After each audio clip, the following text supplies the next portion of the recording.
All right, everybody, welcome back. We thank Steve for his presentation earlier. And now we are going to hear from Charles Clayton. Charles has a great story, has done remarkable things, has helped so many people. He is from the Fort Dodge area and founded the Athletics for Education and Success program, or APHIS. Charles, I will let you take it away. Thank you, Randy. Good morning, everybody. Charles Clayton here. Again, I'm out of the Fort Dodge area, and APHIS has been around about 20 years. It started with just me and a group of friends that just kind of wanted to do something for our community. We just really wanted to see how we could help our community, and our backgrounds were all sports. So that's where the name comes in, Athletics for Education and Success, because we had no grandiose ideas into what it's grown into today.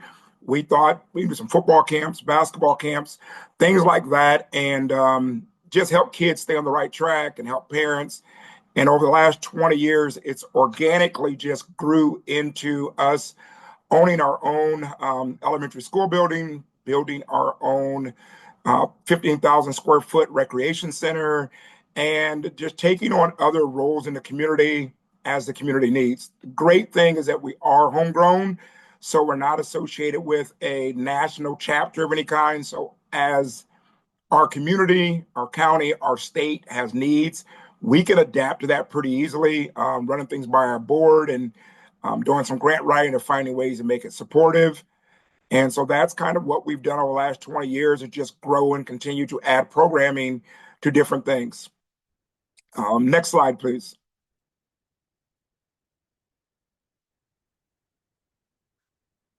So around 1992, I'm born and raised in Fort Dodge. I found myself getting in some trouble and getting a felony myself and spending some time in our local halfway house. And so that always wanted me, kind of just inspired me to want to do something with reentry. And so it got down to a point where after APHIS was successful, looking back at that point in my life and what it took me to turn my life around, finish my schooling, get my BA, start APHIS, was I had so much support. Being a homegrown young man, I had family here, but I also played high school sports here. So I had coaches and teachers and people I could lean on. But I knew from my experience, there were people that went through the halfway house with me that didn't have those supports and were kind of struggling. Maybe they were from Fort Dodge and just all their supports were more negative or criminal in nature, or even maybe they weren't from this area but relocated and they just needed some extra support. So around 2020 is when we got into the reentry space. Next slide, please. And so we started our Drive Reentry program, determination, resiliency, initiative, values, and empowerment. In this picture is Venice Heath, who was a juvenile lifer that got the chance to get out once Iowa passed some laws and said that we were going to be doing things different with juvenile lifers. They deserved a chance for parole. We actually connected while he was still in, and probably a year before he went to the parole board, and just said he heard about our program. He wanted to relocate to Fort Dodge, kind of be diverted to this area, and wanted all the support he could get to make good on his opportunity to get parole. Knowing as a juvenile lifer, he never thought he would get this. And he has hit it out the park. He's been our biggest success story. He actually just started his own nonprofit that he wants to do, working with single moms that have kids that are maybe headed down the path that he did, and maybe being someone that could be a mentor to those kids and divert that, but also support those moms in other ways. But with our program, we try to just not only be a mentor, but help them with job assistance, bikes for transportation, driver's license assistance, housing assistance, furniture, clothing, shoes, work attire if they need it when it comes to clothes. And then we've got some work readiness skill classes that we partner with Iowa Central with, some financial literacy and other things like that. So I'm going to just kind of talk about those things for a while. But then also I'm going to hit on Katrina's point at the end of the last session, maybe how as a larger community, we can all support each other and help each other out with a kind of a initiative that I've started. Next slide, please. So our bike program is kind of unique, thinking outside the box, having a great relationship with our law enforcement here. In the warmer months, some of these guys don't have transportation, they don't have driver's license. So we partnered with our local law enforcement with all the bikes that they impound yearly. And we go out and we get any bikes that are salvageable. And by salvageable, I don't mean they're working at that time, but it's just something we think we can get to work. And then we have guys that are in our residential correctional facility here, and part of our program, they can come out and put these bikes together and make them workable again and rideable. And then they get the bikes for free. And then we also give them a bike lock to go along with it so they can lock it up outside the facility here. And then that's a way now these guys can kind of have a little more freedom to get to work. And even on furloughs, be able to get places that they want or make their store runs. And it's been great. I mean, we probably refurbish 20, 25 bikes a year. And again, those guys are putting in the sweat equity so they kind of can take ownership of the bikes they're putting back together. With driver's license, we see a lot of guys that come out, they need to take a written test, but they may need a ride to get there, or they may need a computer to do some of that online studying on. We can provide the transportation for the written test, but also a computer and internet and space at our facility for them to get some of that study work in. The next thing we saw was a need is they may not have a car of their own to do the driving test. They may not have family in the area with driving tests, or their family or friends in the area are driving illegally, or they are people that they shouldn't be around because they're on probation and parole. So we got creative with our insurance, and we're able to drive them out to the driving test, let them use one of our APHIS vehicles for their driving test to pass and get their driver's license. And here's a guy here that got his driver's license through our program.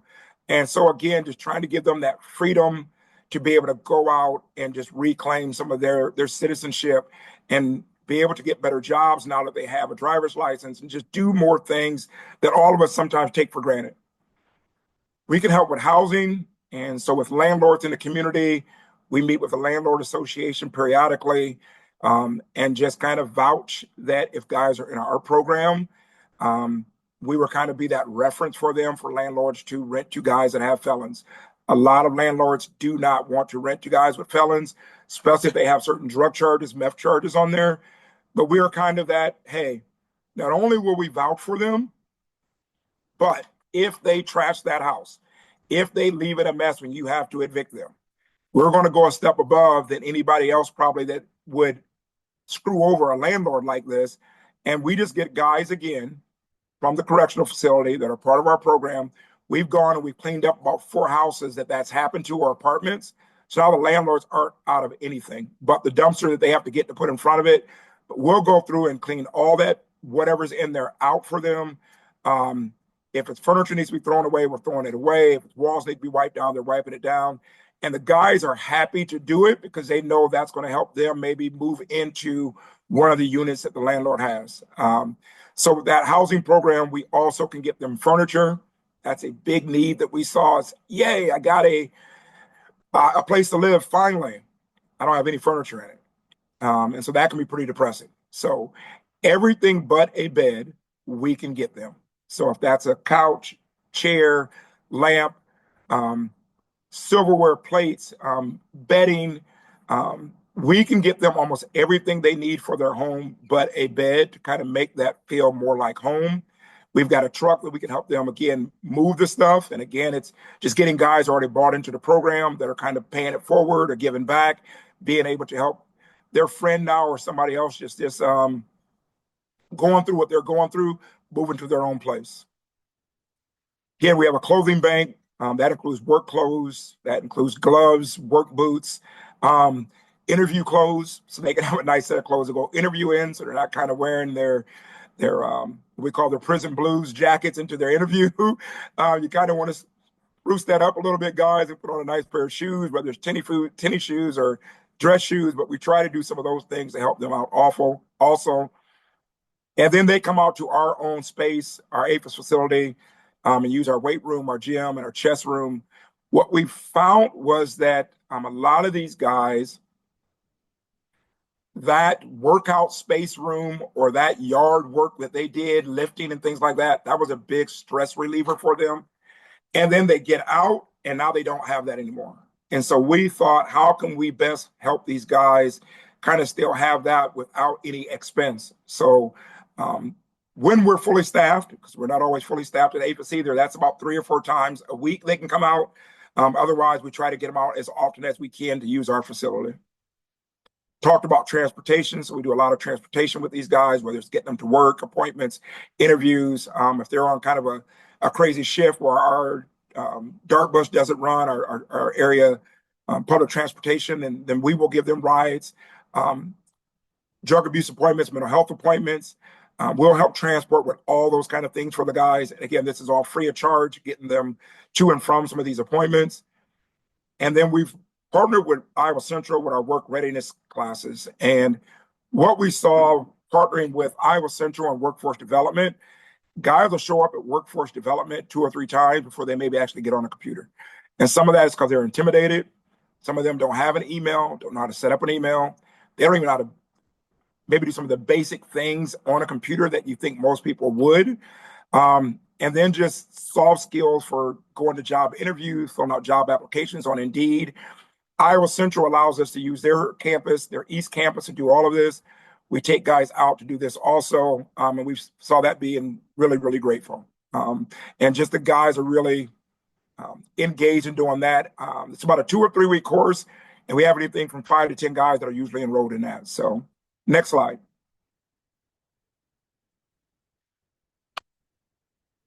Yeah, it should have been chess, not cheese.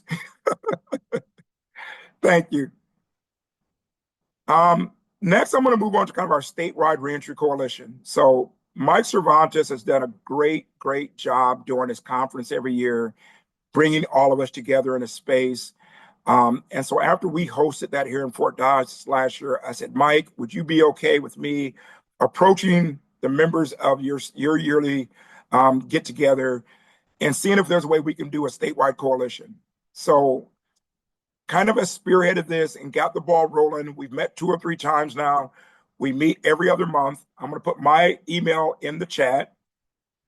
And we're going to kind of try to bring all the reentry programs together just so we all at least know what we're all doing so we can support each other. But also so we can let the state and the Department of Corrections know, like, a little bit easier. Every prison should then have more of an access to someone they can talk to. Mike does a good job of trying to connect those dots, but I think we're still missing the boat because I may have a guy that works here in Fort Dodge, gets our program, does a real good job, and then after 2 or 3 months of being out says, guess what? I want to go back to Waterloo. I want to go back to Davenport. Or me and my girl want to move to Sioux City. We want to make sure we've got people we can just hand them off to, and a face-to-face person we know, not just a dry, here's the email to this agency, call them. We want to actually have that physical, personal connection to be able to turn people over to and say, this is somebody you should talk to. This is the group that can help you. This is someone who does the same things we got here. They can get you a mentor. They can get you support. They can help you with housing in there, substance abuse, whatever it may be. We want to be able to get more of a strengthened effort and organized effort behind doing that. But any counselor should be able to say at any prison, hey, I know someone in Fort Dodge. I know someone in Waterloo. I know someone in Davenport. I know exactly who you need to go to in Des Moines to make that whole process a little more streamlined and seamless, for us to be able to really do what we're all trying to do, is just make people more successful. The picture there is actually from our financial seminar that we did. So we brought guys in for a whole day, and we worked with them on setting up bank accounts. We had 2 of our credit unions come in. Being an entrepreneur, some of these guys want to start their own business. We had some people from the Small Business Development Center come in. We had someone talk to them about investing money and investing strategies. And also someone talk about just building your credit. And because a lot of these guys either don't have credit or their credit's awful, and just trying to get them to understand how to rebuild their credit, and it's not a lost cause, and how they can kind of get their credit back to where they need it and where it should be. And so that was something that we do 4 times a year now because it went over really great the first time. We have these financial literacy seminars with guys 4 times a year to just try to kind of, again, give them something that maybe a lot of us take for granted or something that they don't always get access to. Next slide, please. With our statewide reentry, our subgroups right now is housing, communication before release, employment, job training, and preparation, connecting with the RFCs, the residential correctional facilities, education, substance abuse and recovery, mentorship and social networking, and mental health. So with housing, it's just making sure that these guys can have good housing options and locations. It seems sometimes some of the locations that they have for housing are in areas that we really know that's probably going to set them up for failure. But also just figure out a way to get them more housing options that they can have, whether it's ran by an agency or having landlords that maybe just are more on board with what we're wanting to do and how we want to do things. Communication before release is a big one that keeps coming up in our meetings, and just trying to figure out a better way. I think core links is the way we're all tapping into now. Is there a way to just maybe, if they're 6 months or a year out seeing the parole board, to start those conversations with whatever community they're going back to, and having the Department of Corrections have a contact person or agency or a group they can go to. We're working on a website to be able to put all this together also, so they can say, hey, all right, you know you want to parole back to the Fort Dodge area. Here are the people you're going to need to talk to in the community when you get there, and maybe you can start those communications now with them through core links, and being able to really make sure that we have a solid plan for these guys when they get out, with solid supports for them, versus them just landing in some certain communities versus going back home and not having anything really there of substance for them. Employment, job training, and preparation. So for an example, is the partnership we have with Iowa Central. But yesterday we talked about the difference between internships and apprenticeships. We really want to be able to focus on that as a group with the statewide group, and how we can get more opportunities for guys to get either internships or apprenticeships to help them on their journey. Connecting with residential correctional facilities, so we really have great partners with them, and they really know what's in their area and what are options, and kind of just a really back and forth communication, a free flow communication. So we can really just make sure that if they have guys coming through or women coming through, that we can really find out a way to just make sure that's, again, really seamless as we can be. Education as a subgroup, trying to fill some gaps that if these guys are close to getting their degrees when they get out, how can we make that easier for them to obtain those degrees? So working with the community colleges is something that we're trying to do now to start that conversation. Again, everyone doing great work in substance abuse and recovery, making sure that we know where all those options are, how we can support them better, how we can, if they need more volunteers or they just need more support, how we can support them better, since a lot of our prison population is coming back and have a history of abuse and are in recovery, and just wanting to make sure that they have all the help and support they can get. Just having mentorship and a social network. Maslow's hierarchy of needs tells us that we need to belong to something. We have to feel like we belong. So trying to build a social network and a social support group for these guys and girls that are coming out, and letting them know that we just have their back, and that they have a group, a network, a friend group that love them and care about them, is going to be for them, is something that we're going to work on. And then, of course, figure out ways we can attack mental health and support mental health for these guys and girls on their journey. And so those are the subgroups that we have right now. I see some people saying they'd be interested in the coalition. Please, I put my email in the chat. Just email you. I'll get you added to that group. I'll probably call you ahead of time just so we can get to know each other before the first meeting. We are meeting right now every other month. It takes about an hour, hour and a half, but we've got probably 30, 40 people on that group right now. Fort Dodge, Waterloo, Sioux City, Des Moines, Mason City, Marshalltown, Newton, Council Bluffs. So we're really doing a good job of trying to just get the entire state on board with this. Next slide, please.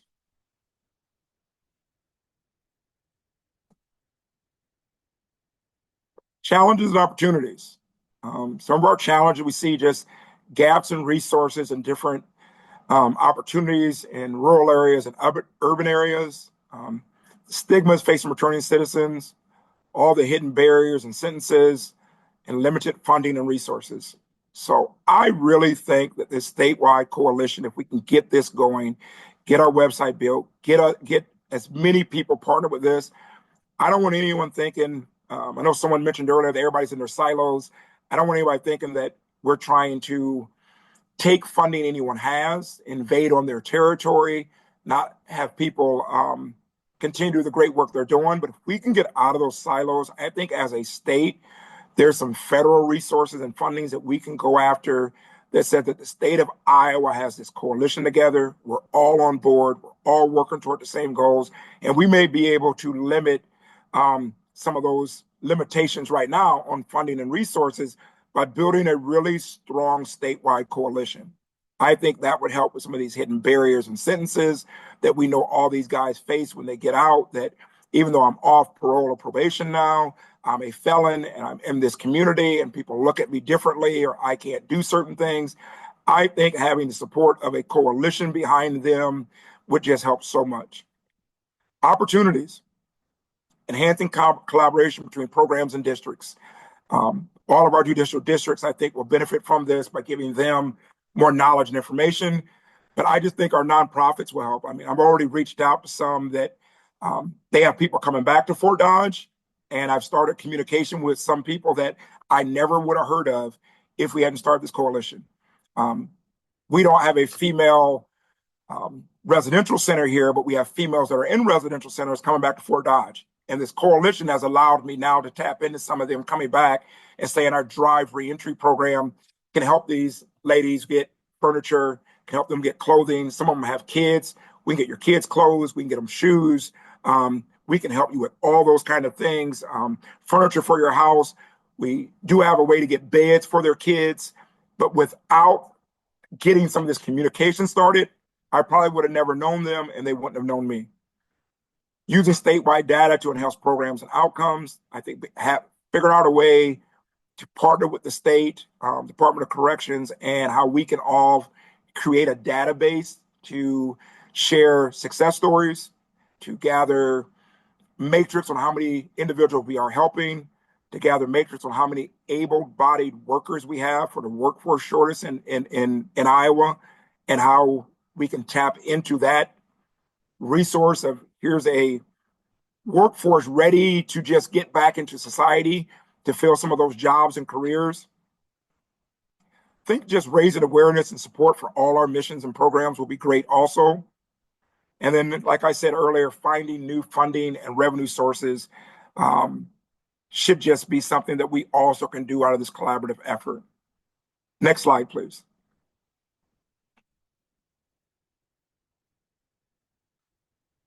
So this picture here is a couple of our guys that graduated in our Iowa Central computer class and work readiness class.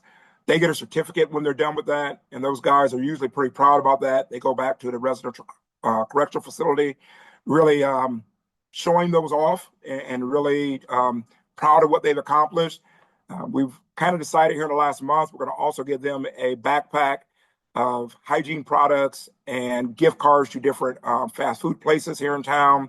And like some T-shirts and some swag when they graduate, to kind of make this even more of a big deal for them and let them know how proud we are that they took a chance to be able to do this. We're also working right now to get this class for anyone who doesn't have their high set or GED to roll right over into an opportunity for them to complete that also. So we're in talks with Iowa Central Community College on how to figure that out. How to get involved. Encourage others just to support reentry efforts, whether it's in your own community or statewide. Join our statewide committee, advocate for reentry policies, and then just partner with other programs in your area or other programs around the state. I think it's just a way everyone can get involved and be part of this great work that we all do. And just, again, someone mentioned the silos, Katrina mentioned how we can all support each other. I just think the statewide coalition is something that we can all just get behind and that we can really find a way to support each other, help each other out, get to know each other better. So if there's something that comes up, opportunities for funding, opportunities for partnerships, opportunities for expansion, we don't have to recreate the wheel. We know someone we can call. We know somebody that we have a relationship with, and we can just easily kind of go from there. If there's a next slide, you can do that one. Otherwise, I will take questions. Here's just a couple guys in our class that are taking actually the Iowa Central class, and another gentleman that got his driver's license through a program that we have. Over the last 4 or 5 years, we've had 20 guys we'd help get their driver's license. Any questions? Charles, there is a ton of interest on being added to the email list. So I am collecting DOC names, and I will send you one email with all of us in it. Okay. And then you will have one email versus probably a dozen. Thank you. That'll make life a little bit easier. Yep. And again, right now, we've also got a Google Doc that we're sending out to all the coalition members just to gather initial information about who you are, where you work, what your program does, or what you do in your line of work. That information will go right on the website. We hope to have the website up by July. I've already got somebody working on it. And we're not asking for any funding right now. This is something that's dear to my heart because I am someone that's a justice impacted individual. This is something that's dear to my board's heart. And so we're just going to start off by building this on our own and then hoping once we get some momentum, there's some other funding sources out there to help us even grow and get bigger. But we just want to get everybody together, start having meaningful, honest, open relationship building and conversations. Charles? Yes. I don't know if I'm supposed to ask in the chat or just unmute myself, so we'll just go this route till someone shuts me down. Hey, do you we have several that are also on the registered sex offender list, which changes a lot of how we go about doing employment. Have you guys found some really good resources? We use the Honest Job website to try to look, but are there any other things you can speak on behalf of that population as well? So we actually have a couple coalition members that have some virtual support groups for that group. And so I can get you that. I don't have it right in front of me, but we do have some coalition members that I believe they've got 2 different groups that meet at least once a week, just virtually for support. And we're starting here in Fort Dodge. We're going to do a virtual support group too, because a lot of times if we're doing things in the community or at APHIS, maybe because of the location, they can't attend.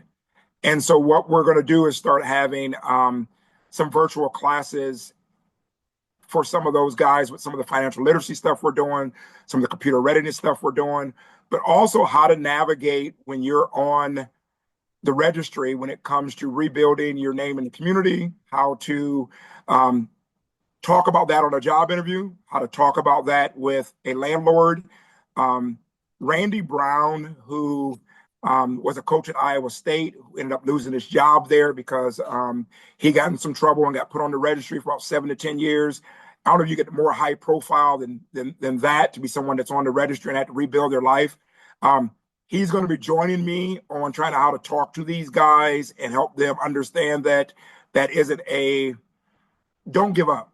Like keep fighting and keep trying to build your name and keep trying to reestablish your relationship with the community and your family, and how he had to talk to jobs and employers and all that kind of stuff. So it's something we're working on. I can get you what we have with the coalition members and the support group, but we want to pilot it here in Fort Dodge and see how that goes with what me and Randy are going to try to do.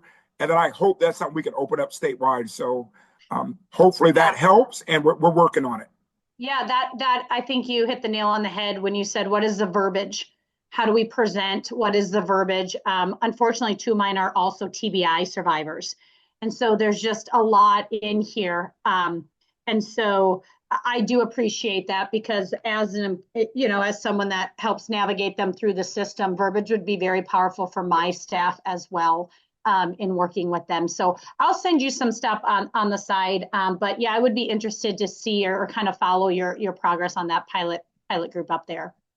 And Randy and I are also working on something to give, I don't know, kind of like a small curriculum to give programs, like you said, staff to talk to guys about verbiage also. So again, it's in the works. We don't have it finished, but that's something that he said he wished he would have had coming out. But because he did more federal time, he said there was a lot more support groups that kind of he was able to tap into that he doesn't think that sometimes states have. And so he's going to be a great resource. And I'm just leaning into Randy with everything he's willing to kind of make himself vulnerable to this group and do, but also just lend some expertise or some knowledge our way. So I will get you as much as I can, and we'll stay in touch.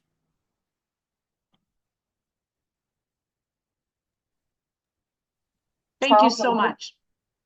I did put your contact information in the chat for folks, Okay. and I also have been collecting those names to send you that email. Thank you. Thank you. Any other questions? Well, if not, you guys will get a little bit of time left. I'll get done about 10 minutes early, which nobody's going to complain about. Thank you guys very much. If you are getting me information about joining the coalition, I'll try to get everybody added by Friday, no later than Monday. And like I said, I'll probably give you a personal call or email because I like to just really talk to people, let them know exactly what we're trying to accomplish and how everybody can fit in, and just pick your brain on other things. I'm not an expert here. I don't know it all. I think that we have an opportunity to have something that the rest of the country doesn't have. And Iowa can kind of step forward with this and say, hey, look what we're doing. And other people may come knocking saying, hey, can we get on board with what Iowa's doing? Charles, you are a professional, and I'm going to tell you, we got about 50 guys riding bicycles in Des Moines because I listened to you last year. Thank you. Thank you. I'd like to add something as well. Charles, thanks so much for hosting the meeting last year. That was phenomenal. Someone said, I think it was Randy, said, well, we're meeting out in Fort Dodge. I don't think we'll get too many people to go, but it was the biggest meeting ever. So I want to thank you for that. And I put in the chat, but I just want to remind people that we are going to have the annual meeting. Kingdom Living, Jesse Goodwin and company are going to be hosting this year. It's going to be Wednesday, October 8th. I'll send a flyer and information about it. Got a lot of new organizations around the state. I keep meeting. I met 2 in the last 2 weeks. So so it's great to add people, get to know what they're doing, and I appreciate all the work that all of you do because it makes a tremendous difference. Thanks, Mike. And like I think all of us just appreciate all that you do. And I keep telling Mike, I don't know how you do it. I don't know how you connect with all the people you connect with and travel around the state. But no, thank you, Mike. I appreciate it.